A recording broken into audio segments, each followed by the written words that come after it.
नमस्कार, आप देख रहे हैं केकेआर न्यूज और मैं हूं आपके साथ प्रिया तिवारी। शुरुआत करते हैं रिपोर्टर्स रिपोर्ट के साथ। मुख्यमंत्री योगी आदित्यनाथ के दूसरे शपथ ग्रहण से पहले उनके समर्थकों में जगह जगह खासा उत्साह दिखाई दिया और इतना ही नहीं, उनके समर्थकों ने सीएम योगी की आगामी 5 साल की सरकार पहले से भी ज्यादा बेहतर चले इसके लिए पूजा अर्चना भी की। गाजियाबाद के प्रसिद्ध भगवान दूधेश्वर नाथ मठ मंदिर में भाजपा समर्थकों ने पूजा पाठ का आयोजन किया। यूं तो इस मंदिर में हमेशा ही भक्तों की भीड़ नजर आती है, लेकिन इस पूजा में आने वाले भक्तों में कुछ अलग ही तरह का उत्साह देखने को मिला। मंदिर में आने वाले भक्तों का ये कहना है कि जिस तरह से वह अपनी मनोकामना पूरी होने की अरदास भगवान के मंदिर में लगाते हैं, ठीक उसी तरह ये भी दुआ की जा रही है कि आने वाले 5 साल मुख्यमंत्री योगी आदित्यनाथ की सरकार के लिए पहले से बेहतर हो। वहीं यहाँ पूजा करने आए भक्तों ने कहा कि योगी जी धर्म और कानून में बेहतर संतुलन बनाकर चलते हैं। योगी सरकार के पहले कार्यकाल में काफी विकास कार्य और सुरक्षा के कार्य किए गए। मुझे योगी आदित्यनाथ, मुझे उम्मीद थी कि मुख्यमंत्री जी वापस आएंगे और आए हैं। मुझे ये बात अच्छी लगती है कि वो धर्म और कानून में दोनों में संतुलन बनाकर चलते हैं और काफ़ी अच्छा लग रहा है कि वो वापस आए हैं। उम्मीद करूंगा, आशा करूंगा कि 5 साल और बेहतर तरीके से काम हो। और फिर आपकी सीएम साहब से हमारी अपेक्षाएं हैं कि जिन वर्गों को अभी तक मान लीजिए सहायता नहीं प्रदान की गई, उन्हें भी सहायता प्रदान की जाए। कानून की व्यवस्था पहले भी अच्छी हुई थी और अच्छी हो, और शिक्षा के क्षेत्र में और विकास हो। स्कूलों में, सरकारी स्कूलों में, जैसे और राज्यों में हम देख रहे हैं, हमारे स्कूल, सरकारी स्कूलों का विकास हो। मैं दूधेश्वर नाथ मंदिर से रमेश गिरी जी महाराज, परम पूज्य श्री महंत नारायण गिरी जी महाराज जी का शिष्य हूँ। दूधेश्वर नाथ मंदिर से ऐसा हमारे साधु समाज में काफ़ी इन्होंने, जब से पिछले 5 सालों से भी काफ़ी काम किए इन्होंने, योगी जी ने, और अब दोबारा ये चुन कर आए हैं तो धर्म समाज में, साधु समाज के लिए काफ़ी अच्छे कार्य किए हैं। और पूरा यूपी क्या पूरा भारत के जितने भी हिंदुत्व हैं सभी इनको बहुत चाहते हैं और आगे आने वाले समय बहुत अच्छा कार्य करेंगे। और समाज सेवा भी करते आए हैं, साधुओं का भी, समाज का सब वर्ग में सब मिल के सबका ध्यान रखते हैं और बराबर सबके लिए पूरी सेवा में ध्यान रखते हैं। और आज वह शपथ ले रहे हैं जिससे कि खुशी में अपने हिंदुत्व की एकता, अखंडता में खुशी होकर हम अपने दूधेश्वर नाथ मंदिर में शपथ के दौरान भगवान शंकर से, दूधेश्वर बाबा से यही प्रार्थना करेंगे कि आगे आने वाले समय में उन्नति करें ये और प्रगति करें और देश में सम्मान इनका बढ़े। इसी खुशी में हम पूजा पाठ और घंटों से इनका स्वागत। वहीं रुक करते अगली खबर की ओर। जालौर के बाकरा गांव में एक व्यक्ति को तेज गति से आ रहे ट्रक ने अपनी चपेट में ले लिया, जिसके चलते बाइक सवार की मौके पर ही मौत हो गई। वहीं हादसे की खबर आग की तरह पूरे इलाके में फैल गई और मौके पर लोगों का हुजूम उमड़ पड़ा। वहीं मौके पर पहुंची पुलिस ने घटनास्थल का जायजा लेकर कार्रवाई भी शुरू कर दी। ग्रामीणों ने बताया कि यह सड़क मार्ग सायला, बाड़मेर, भीनमाल, जालौर, सिरोही को जोड़ने वाला अहम मार्ग होने के कारण यहाँ रोजाना हादसे होते रहते हैं। ग्रामीणों को हमेशा हादसों का डर सताता है। वहीं ट्रक चालकों को हादसों को लेकर अवगत करवाया जाए, लेकिन उनके कानों में जू नहीं रेंगती। बता दें कि रोजाना यहाँ से करीब 2000 बच्चे गुजरते हैं। समय रहते अगर इन चालकों पर पाबंदी नहीं लगाई गई तो कभी भी कोई बड़ा हादसा हो सकता है।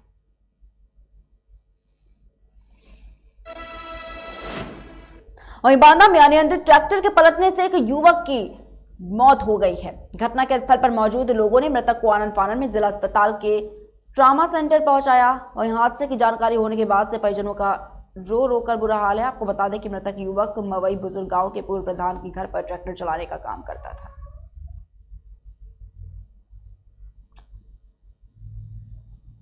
तो बांदा से आपको एक खबर बता रहे हैं जहां पर एक सड़क हादसे में युवक की मौत हो गई और इस हादसे के बाद से परिजनों का रो रो कर बुरा हाल है। बांदा से आपको एक खबर बता रहे हैं जहां पर अनियंत्रित ट्रैक्टर के पलटने से एक युवक की मौत हो गई और घटना पर मौजूद लोगों ने मृतक को आनन फानन में अस्पताल में पहुंचाया। और इसी खबर पर ज्यादा जानकारी के लिए हमारे साथ हमारे संवाददाता पूरन राय जुड़ चुके हैं। तो पूरन, आपसे जानना चाहेंगे क्या कुछ पूरा मामला था?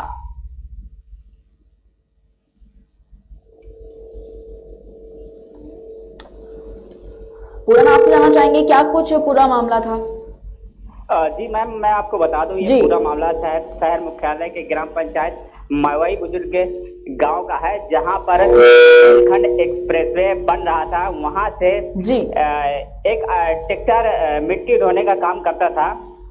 वो वहां पर खाली मिट्टी भरने की तमाम लोग जो अगल बगल के लोग हैं, स्थानीय लोग हैं, वो मिट्टी भरने का काम तमाम करते थे। हालांकि ये जो ट्रैक्टर पलटा है वो बुंदेलखंड एक्सप्रेसवे में ना लग करके वो दूसरी जगह मिट्टी भराई का ढोने का काम करते थे जी। इसके बाद वो अनियंत्रित होकर के यहाँ गांव से वो मिट्टी लेने जा रहा था, जो खाली खंती पे अनियंत्रित होकर के पलट गया, जिसमें उसकी मौत हो गई है जी। पूरन, आपसे जानना चाहेंगे, जिस तरीके से आपने बताया कि अनियंत्रित ट्रैक्टर के पलटने से ये बड़ा हादसा हुआ है जिसमें युवक की मौत हो गई है, लेकिन क्या कुछ और लोग भी मौजूद थे वहां पर जिनके घायल होने की कोई सूचना सामने आई है? जी नहीं मैम, ये सिर्फ अकेले ही ट्रैक्टर चालक था जो ट्रैक्टर लेकर के मिट्टी ढोने के लिए मिट्टी लेने गया हुआ था जी। हालांकि मैं आपको बता दूं कि अभी 4 मंथ पहले भी ऐसा ही एक वाकया और हुआ था, जिसमें एक ट्रैक्टर मिट्टी लेकर के आ रहा था, तो वो भी अनियंत्रित होकर के पलट गया था। उसमें भी एक चालक की मौके पर मौत हो गई थी। हालांकि पुलिस कोई भी इस तरह की कोई कार्रवाई नहीं कर पा रही है कि मिट्टी धुलाई बंद हो। चलिए, बहुत बहुत शुक्रिया पूरन आपका हमारे साथ जुड़ने के लिए। तो इस खबर पर ज्यादा जानकारी के लिए हमारे साथ हमारे संवाददाता पूरन जुड़े थे, जिन्होंने बताया कि किस तरीके से अनियंत्रित ट्रैक्टर पलट गया और इसमें एक युवक की दबकर मौत हो गई। बताना चाहेंगे आपको कि इस घटना के बाद से परिजनों का रो रो कर बुरा हाल है। क्या नाम है तुम्हारा? मेरा राम सिंह नाम। राम सिंह, ये कौन है तुम्हारा? ये मेरा भाई है। भाई है तुम्हारा, क्या नाम है इसका? इसका राम लखन नाम है। राम लखन, अच्छा। रहने वाले कहाँ के हो? जसपुरा के। जसपुरा, खाद जसपुरा। खाद जसपुरा।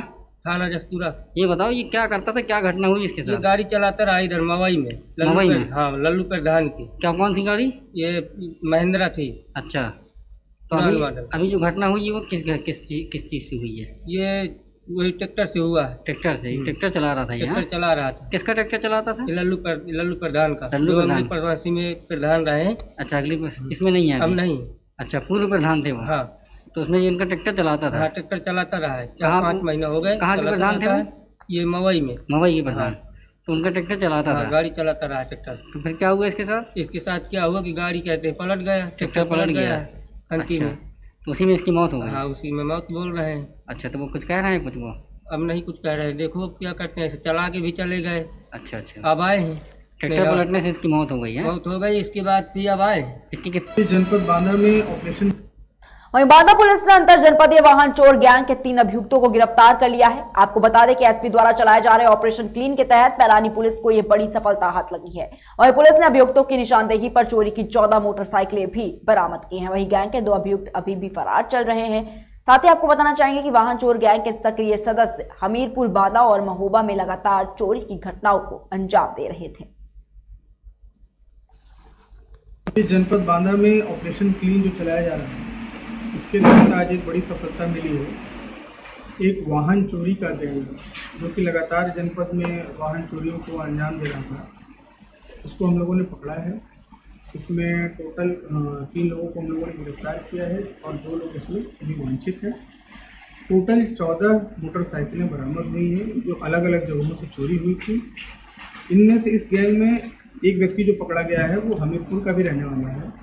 इस तरीके से एक अंतर जनपदीय गैंग था और इनका जो कार्यक्षेत्र था ये हमीरपुर, बांदा, महोबा, इन सब अगल बगल के जिलों में भी करते थे और बांदा में भी खासकर बबेरू क्षेत्र में ये वाहन चोरी को अंजाम देते थे और ये पिछले काफ़ी टाइम से चोरी कर रहे थे। और अब तक ये इसमें इम्पोर्टेंट चीज़ है कि अब तक ये रडार में नहीं आए थे, जेल नहीं गए थे। अब इनके खिलाफ जो है पूरा डॉक्यूमेंटेशन, इनकी पूरी क्रिमिनल हिस्ट्री हम लोग देखेंगे, कहीं बगल के जनपदों में या दूसरे राज्य में तो नहीं है कोई, और आगे इन पर गैंगस्टर एक्ट के तहत कार्रवाई की जाएगी और इनके गैंग को भी वाहन चोरी के रूप में पंजीकरण। सर, लगातार गाड़ियाँ पकड़ी जा रही थी, क्या करते थे इतनी गाड़ियों को और पकड़ने के बाद आपको कैसे मालूम चला कि गाड़ियाँ का चोर है? ये कुछ जगहों को ये ज़्यादा टारगेट करते थे, जैसे कि जहाँ शादी बारात घर है वहाँ पर इनका मेन फोकस होता था, क्योंकि इसमें एक व्यक्ति ऐसा है जो हलवाई का काम करता था तो वो बताता था और वो गाइड करता था लोगों को कि कहाँ पे उस तरह की गाड़ियाँ अवेलेबल हो सकती हैं। इसके बाद वो वहाँ पर एक व्यक्ति उसमें बैठता था, रेकी करता था और रैंडमली गाड़ियों में चाबी लगा के देखता था। अलग अलग टाइप की गाड़ियों को ये चोरी करते रहे हैं, जिसमें कोई स्पेसिफिक टाइप की मोटरसाइकिल नहीं है, हर टाइप की मोटरसाइकिल इन लोगों ने चोरी की है। और शादी बारात घरों के अलावा जिला अस्पताल और जो भीड़ भाड़ वाले स्थान है उसको भी ये अपना टारगेट बनाते हैं। कहाँ से मिले हैं? ये सभी इन लोगों ने बताए हैं कहाँ से इन लोगों ने चोरियाँ की थी, ये इनके थ्रू रिकवरी हुई है। उसके अलावा और भी कुछ बाइकें हैं जो इन लोगों ने चुराई हैं, अलग अलग लोगों को बेची हैं। 15 से 20 हज़ार रुपये में लोगों को बेचते थे ये बाइकों को। और कार्यक्रम मनाया जा रहा है। वहीं बांदा की 223 विधानसभा बबेरू में विश्व हिंदू महासंघ और भारतीय जनता पार्टी किसान मोर्चा के जिला अध्यक्ष विजय विक्रम सिंह की अगुवाई में मुख्य चौराहे पर भाजपा की सरकार दोबारा बनने पर जश्न मनाया गया। योगी आदित्यनाथ को दोबारा मुख्यमंत्री की शपथ लेने के बाद बैंड बाजा की धुन पर लोगों ने अपनी खुशी जताई। वहीं मुख्य चौराहे पर पटाखे भी दागे गए। इसके अलावा मुख्य चौराहे पर जय श्री राम का जयकारा और योगी मोदी जिंदाबाद के नारे भी लगाए गए। साथ ही साथ मिठाइयां खिलाकर दोबारा योगी आदित्यनाथ को मुख्यमंत्री बनाए जाने की बधाई दी गई। कार्यक्रम मनाया जा रहा है। योगी जी महाराज का दोबारा राज्याभिषेक हुआ है, उसी उपलक्ष्य में सारे कार्यकर्ता मस्ती में झूम रहे हैं। उसी की खुशी की लहर है चारों तरफ। दूसरी बात यह है कि जो हमारे कार्यकर्ता लखनऊ जाना चाहते थे, नहीं जा पाए, वो हताश हो रहे थे, इसलिए किसी कारणवश नहीं जा पाए। इसीलिए हम लोगों ने सोचा कि यहाँ पर ही एक शपथ समारोह का आयोजन किया जाए, जिसमें मुख्य अतिथि के रूप में भाई विजय विक्रम सिंह जिला उपाध्यक्ष को बुलाया गया, जो आज हमारे सबके बीच में खुशी की लहर है। और सभी लोगों को हार्दिक बधाई बधाई बधाई और शुभकामनाएं। क्या नाम आपका? पंडित अवधेश कृष्ण शास्त्री, विश्व हिंदू महासंघ जिला संयोजक। जय का कारण आज ये सबसे पहले तो मैं उत्तर प्रदेश के आम जनमानस को बहुत बहुत साधुवाद देता हूँ, आभार व्यक्त करता हूँ कि इस प्रचंड जीत के जो नायक हैं हमारे आदरणीय योगी जी, जिनका दूसरा कार्यकाल आज शुरू हो रहा है। हमारे बहुत से कार्यकर्ता जो यहाँ पे नहीं गए हैं आज लखनऊ, वो अपनी खुशी का इजहार बबेरू चौराहे पर कर रहे हैं।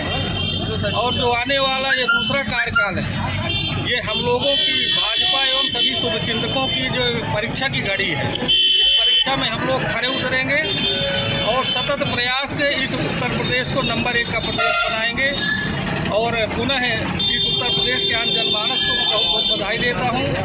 और जो हमारा नव निर्मित मंत्रिमंडल है, उस मंत्रिमंडल के द्वारा इस उत्तर प्रदेश की आम जनता तक हमारी जो सरकार केंद्र की और प्रदेश की जो योजनाएं हैं। क्या नाम है आपका? रजनीश तिवारी। वही मामला बांदा के जिला अस्पताल ट्रॉमा सेंटर का है, जहां पर डॉक्टर्स की घोर लापरवाही सामने आई है। दरअसल पेट दर्द से पीड़ित एक महिला अस्पताल में अपना इलाज करवाने के लिए पहुंची थी, जहां इलाज के लिए इंजेक्शन लगाने के बाद डॉक्टर ने निडल अंदर ही छोड़ दी। कुछ समय बाद दिक्कत बढ़ने पर एक्सरे में डॉक्टरों की पोल खुल गई, जिसके बाद महिला के परिजनों ने जिला अस्पताल ट्रॉमा सेंटर के डॉक्टरों पर लापरवाही का आरोप लगाया है। मामला सामने आने के बाद जिला अस्पताल के अधीक्षक ने कहा कि मामले की जांच कराई जा रही है। क्या नाम है आपका? रजनीश तिवारी। रजनीश तिवारी, ये कौन है आपकी? हमारी बड़ी मम्मी है। बड़ी मम्मी, क्या नाम है इनका? तुलसा तिवारी। तुलसा तिवारी। पति का नाम? श्री शालिग्राम तिवारी। शालिग्राम तिवारी। शालिग्राम तिवारी। अरे ये बताइए, रहने वाली कहाँ की? कनवारा। कनवारा थाना? बांदा। बांदा। क्या समस्या है, को क्या घटना हुई? सुबह पेट में दर्द हुआ। अच्छा। हम यहाँ ट्रामा सेंटर लेकर आए, डॉक्टर ने सुई लगाई तो सुई अंदर रह गई और प्लास्टिक बाहर निकल आया है। अच्छा। उस समय से हम इनको लिए परेशान है, कहीं एक्सरे करा के आ गए, एक्सरे में स्पष्ट सुई दिखाई दे रही है। कह रहे हैं ऑपरेशन होगा, न तो वहाँ ऑपरेशन वाले सुन रहे हैं, न तो यहाँ इनको अभी तक भर्ती किया गया है। मात्र सब डॉक्टरों की लापरवाही की मचाए पड़े हैं। ये बताइए, इंजेक्शन किसने लगाया था? ये जी। इंजेक्शन किसने लगाया था? कब लगा इंजेक्शन? इंजेक्शन सुबह 8 बजे लगा है। 8 बजे? वो डॉक्टर। हाँ, तो ये इंजेक्शन किसने लगाया था, कुछ मालूम? डॉक्टर ने लगाया था, मैं नाम जानता नहीं हूँ डॉक्टर का, लेकिन नया लड़का ही है। नया लड़का उसने इंजेक्शन लगाया, इसके बाद कहें कि हमारी ड्यूटी खत्म हो गई, चले गए वो लोग।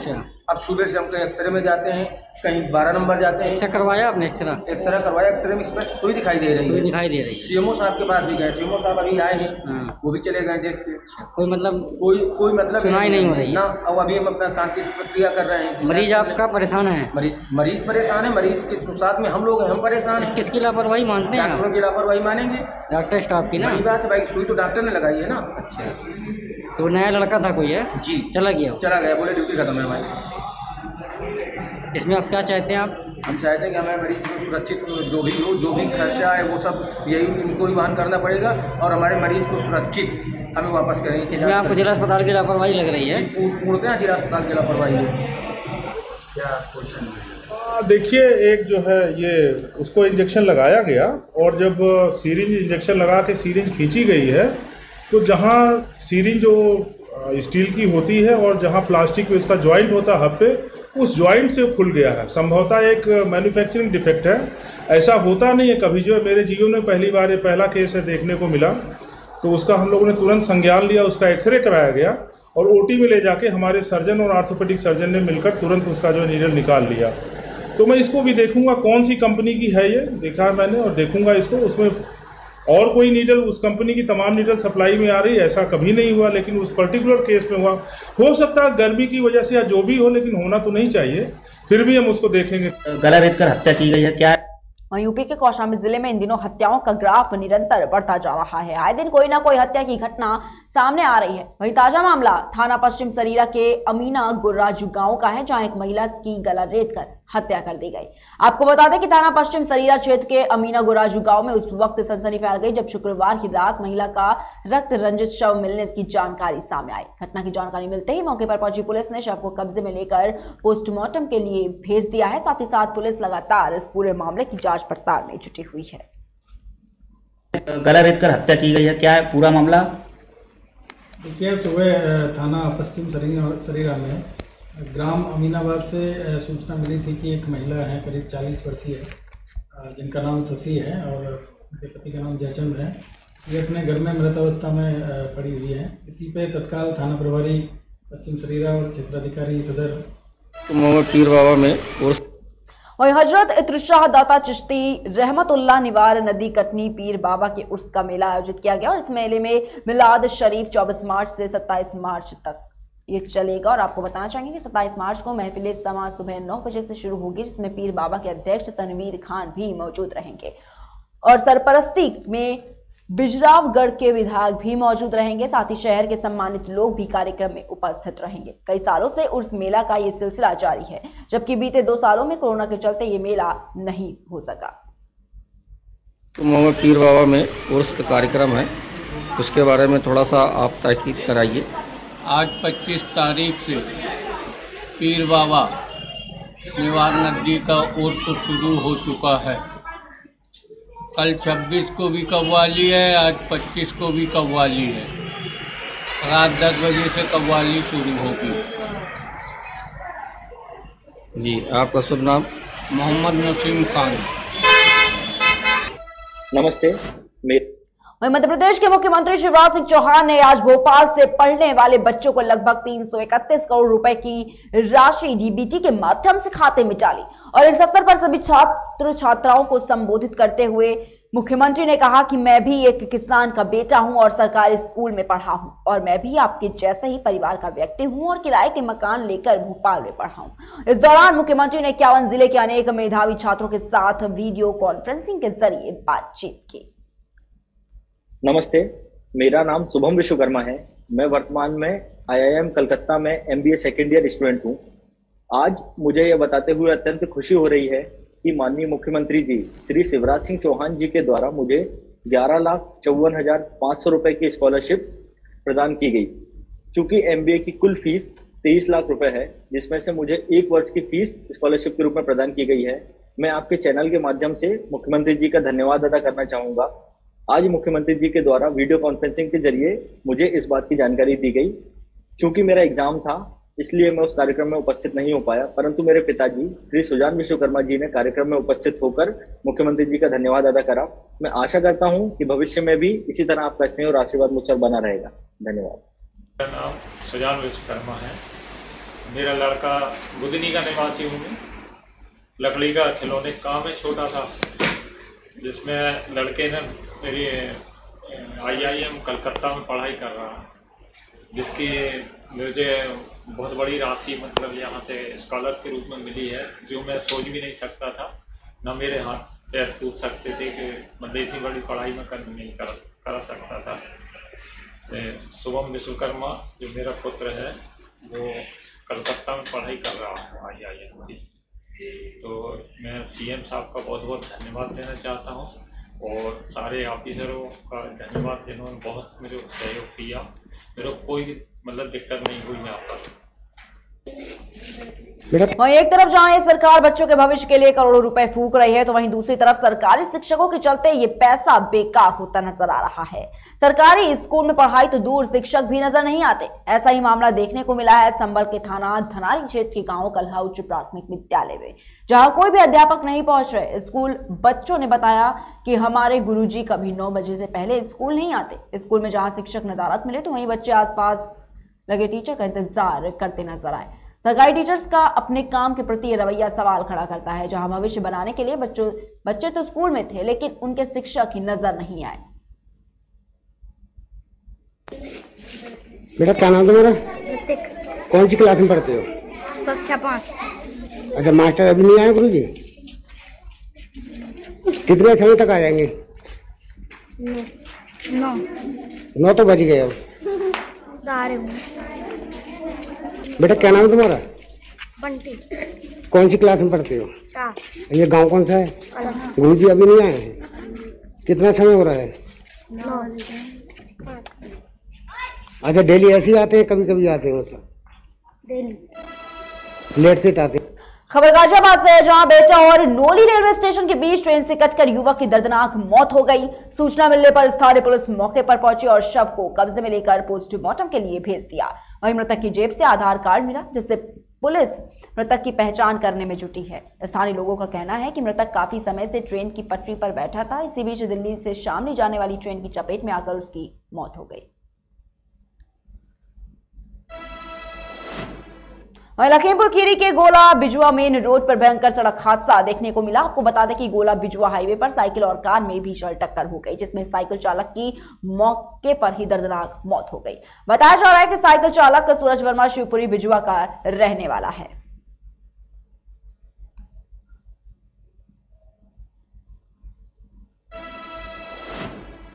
वहीं मऊ के किशनगंज थाना क्षेत्र में गुरुवार को प्रशासन ने हत्या के आरोपियों के मकानों को ध्वस्त करने की कार्रवाई दूसरे दिन भी जारी रखी। आपको बता दें कि गुरुवार को गुजरखेड़ा स्थित देवपुरी कॉलोनी में मकानों को ध्वस्त करने की कार्रवाई शुरू की गई, जो लगातार तीसरे दिन तक जारी रही। लेकिन गुजखेड़ा मुक्तिधाम रोड पर कुख्यात गुंडा राकेश डॉन के मकान जो डीओ लैंड की जमीन पर बने थे, उनको पूरी तरह से जमींदोज कर रोड के दोनों तरफ के अवैध कब्जा हटाया गया है। एसडीएम ने बताया कि ये कार्रवाई नियम अनुसार चल रही है।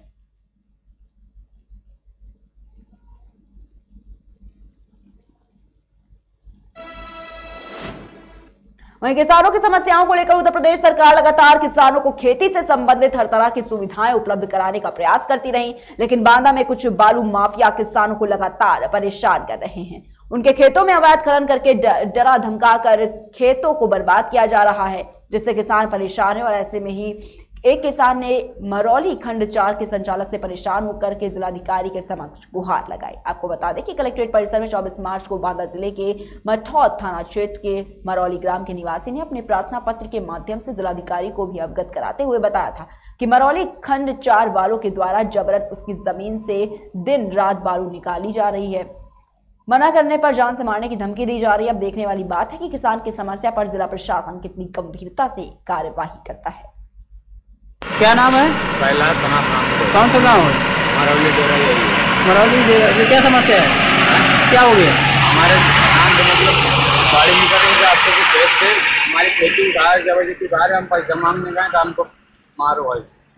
कितने लोगों ने मिलकर मारा? ये सब मारो वही हम इतना नहीं जानते, सब भाई जेल में अंदर मारो किस नंबर वालों ने मारा? 4 नंबर वालों ने मारा हमको। क्या कह के बुलाया था? कि आओ तुमको पैसा देना, हमको बुलोरो में बैठा के माजरा दो गाड़ी गई आके हमको पहला 4 खंड वालों ने। क्या नाम वैसे आपका? श्याम का नाम है। ये कौन सी जगह है? रहता खादर खादर का ये आपका खेत है? हाँ जी। अच्छा, क्या क्या समस्या है? ये जबरदस्ती खोद रहे हैं बालू। आप किस खंड के हैं? 4 खंड वाले हैं। ये कौन सा गांव है? ग्राम मरौली। मरौली खंड 4 वाले आपको खेत जबरदस्ती जो कितना खोद डाले आप? करीबन जो है ना ये आधा बीघा के लमसम खोद डाला है। आधा बीघा जबरदस्ती खोद डाले? और क्या, देख लीजिए सामने है आपके। आपसे पूछा नहीं कुछ? हमको पिछला तक नहीं दिया है। अच्छा, कितनी गहराई में लगभग खोद रहे हैं? 30 फुट गहरा है, देख लीजिए। 30 फुट गहरा है सामने है। ये कितने दिन में खोद डाला गया? ये 2 दिन के अंदर है खोद डाला गया है। 2 दिन में इतना खोद डाला? हाँ।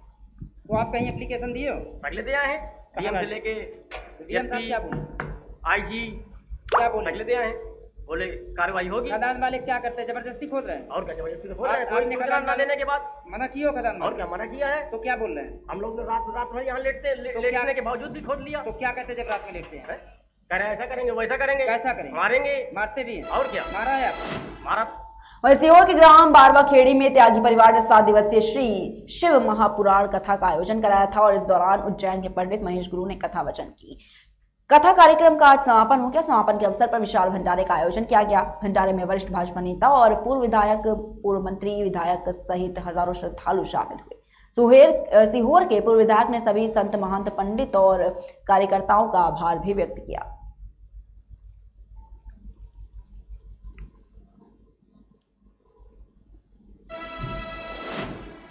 बिजनौर के सुहाहेड़ी गांव में दिन दहाड़े 2 पक्षों में जमीन के विवाद को लेकर चली गोली में एक की मौत हो गई। वहीं 2 लोग गंभीर रूप से घायल हो गए। सूचना पर पहुंची पुलिस ने घायलों को इलाज के लिए अस्पताल में भर्ती कराया है। साथ ही आपको बता दें कि दोनों की हालत नाजुक बनी हुई है, जिसके चलते उन्हें हायर सेंटर रेफर किया गया। इसके अलावा एसपी डॉक्टर धर्मवीर सिंह ने खुद घटनास्थल का निरीक्षण भी किया है। क्या नाम है आपका? नाम मोनू कुमार। मोनू कुमार की गोली चली है, क्या मामला है? मामला इनमें पहले विवाद था कुट्टेबाजी का। फिर कुछ दिन कोई दिक्कत नहीं, वो काम निमट गया। फिर ये आज मेढ़ा लेने गए थे अपना जंगल से खेत। देविंदर सिंह ये भाई हमारे, जिनकी डेथ हुई। हाँ, पहले इनके गोली मारी, फिर लड़के गए, लड़के को गोली मारी है। लड़के चले गए मेरठ, इनके हाथ डेड हो गई। अच्छा, कौन लोग हैं जिन्होंने गोली मारी है? वे गांव के पहले प्रधान थे। क्या नाम है? नाम उनका राम बहादुर सिंह है। कि गिरफ्तारी हो पाई अभी किसी की? अभी किसी की नहीं हुई गिरफ्तारी। तो कितने लोग घायल हुए हैं और कितने घायल हुए? 3, 2 घायल है, एक की डेड हो गई है ऑन द स्पॉट में। हाँ, और एक और था, चौथा लड़का, उसके चक्कू लगे हैं, ऐसे चीरते चले गए कपड़े। चाकू का भी इस्तेमाल किया? चाकू का इस्तेमाल हुआ था।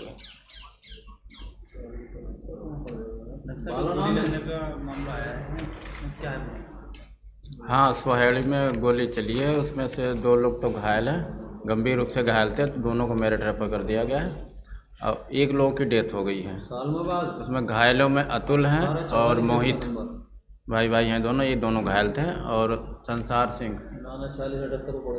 वो एक्सपायर हो गए। हाँ, मृतक हैं देवेंद्र सिंह। 2 रेफर हुए हैं, तो कोई किसी की ज़्यादा हालत गंभीर है? हाँ, हालत दोनों की गंभीर है। थाना कोतवाली के सुहाहेड़ी बुजुर्ग गांव में एक हत्या की घटना हुई है। घटना का कारण मामूली था। खेत को समतल करने वाला एक पाठा होता है, जिसको चोरी के आरोप देवेंद्र आदि ने लगाया कि हमारे खेत से चोरी किया है राम बहादुर और उनके पुत्रों ने। इसी बात को लेकर के वाद विवाद हुआ। राम बहादुर के पुत्रों पिंकू, विपुल, नवनीत आदि ने चाकू एवं तमंचों से हमला कर दिया, जिसमें देवेंद्र, जिनकी उम्र 60 वर्ष है, उनकी मृत्यु हो गई। उनके 2 बेटे मोहित और अतुल घायल हैं, जिनको मेरठ रेफर किया गया है। बॉडी को मोर्चरी भेज दिया गया है। पंचायतनामा पोस्टमार्टम की कार्रवाई कराई जा रही है। हत्या का अभियोग दर्ज करके सख्त कार्रवाई कराई जा रही है। इन अभियुक्तों के खिलाफ NSA की भी कार्रवाई कराई जाएगी। खबर फर्रुखाबाद के नवाबगंज और क्षेत्र से है, जहां पर एक युवक का शव सड़क के किनारे पड़ा मिला। शव को देखकर मौके पर भारी भीड़ जमा हो गई, जिसके बाद ग्रामीणों की सूचना पर मौके पर पहुंची पुलिस ने छानबीन शुरू कर दी। वहीं परिजनों का रो रो कर बुरा हाल है। अच्छा, क्या मामला क्या हुआ? मेरे भाई, बड़े भाई यहाँ आए थे, मतलब वीरपुर में कल शाम को वापस जा रहे थे 8 बजे के बाद। उसके बाद पता नहीं क्या हुआ। सुबह हमें सूचना मिली तो यहाँ अस्पताल में आए तो मृत घोषित कर दिया गया। अच्छा, मैंने आके पहचान की। आपके भाई हैं? मेरे भाई हैं। मौके पुलिस है? हाँ जी। ठीक हो सर, ये एक पेशेंट आया है, क्या है मामला पूरा? मामला ये आरटी पुलिस द्वारा यहाँ पे सीसी नवाब लाया गया है। इसका नाम राहुल है, चुनाव देश, ये मैनपुरी जनपद है और यहाँ पे कड़ीली के पास पुलिस को पाया गया था। जब तक यहाँ पे आया है पेशेंट इसके बाद लोग कार्डियक एक्टिविटी ना ही डेड पल्स पाएंगे, जीबीपी है पूरा बाकी एग्जामिनेशन पूरा किया है बीपी उसमें यहाँ पुलिस द्वारा जब तक जाएगा रास्ते में उसमें रिंकल चौहान। अच्छा, क्या मामला क्या हुआ? मेरे भाई बड़े भाई यहाँ आए थे मतलब वीरपुर में कल छोर कल से ब्रेक के लिए जल्द हाजिर होंगे।